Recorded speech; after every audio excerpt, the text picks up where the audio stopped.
Hey guys, it's Vanessa at Cake Style and I'm here with another Russian piping tip cake.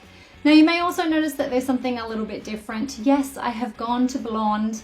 I've been posting it up on social media, so it's not a huge surprise to a lot of you. But for those of you who just follow us on YouTube, yes, it's been ages since I've been light, but I'm really loving it and I hope that you guys do as well. Yeah, so anyway, something a little bit different. I wanted to do some more Russian piping tips and I was contacted by a place that sells them on Amazon and they sent me some goodies in the mail. I was so excited, and these are totally different to the other ones that I had used in the other cake, which I have right up here. Now, if you'd like to buy them, you can buy not only these ones, but you can also buy the ones that I used in here, and I'll add the links for you below so that you can follow it over if you want to go ahead and get them. Otherwise, there are plenty of other places that you can find them online as well, and in cake decorating stores. So I have 6 more here that I'm going to be using.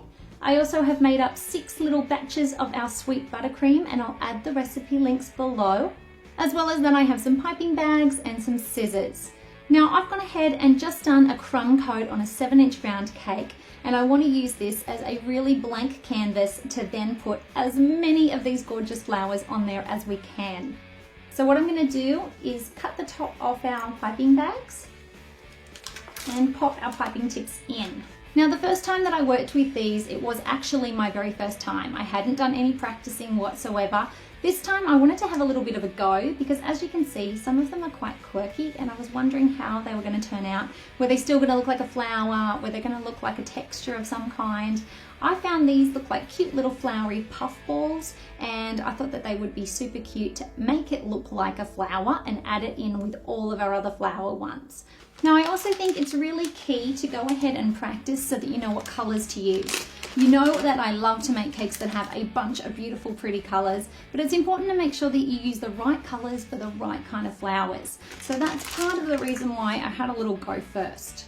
I'm going to start on the top and just add a few, just randomly.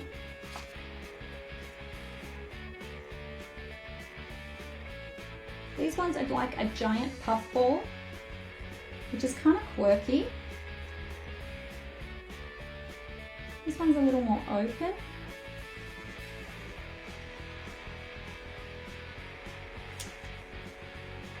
I think these are the cutest. Don't worry if something happens down the side because it's going to get covered. Just give it a quick wipe and smear it down.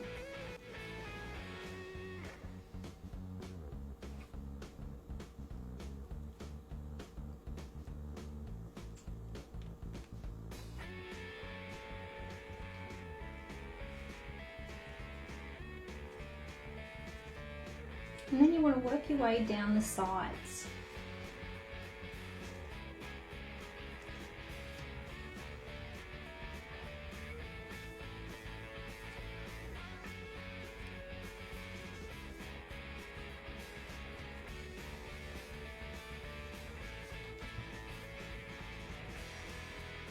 Now personally, I'm really liking the puff balls. Obviously, I think they're adorable. I've got them everywhere. And I also really like the one that I'm using for the peachy one, which is actually this one here. It's quite similar to one of the other ones that I have used in the last one. Very cute. I do like the one that looks like a rose. I think that is adorable, and it's very different because it's quite angular this time. I have to say my least favorite is probably this one here. Purely because it's really hard to get it to pipe out and it leaves large gaps and spaces because, as you can see here, there's a lot of metal covering it up. So that's probably the one I don't like, although I guess, yeah, this one is kind of a splodge in a way. It takes a little bit of getting used to, and it doesn't have a huge amount of definition. So I guess one of these things about these piping tips is that you learn over time which ones you love, which ones that you can work with really well and that you think give a cool effect. And you know, honestly, variety is everything though. So it's really important to make sure that you get lots of different styles happening to create a cute look like this.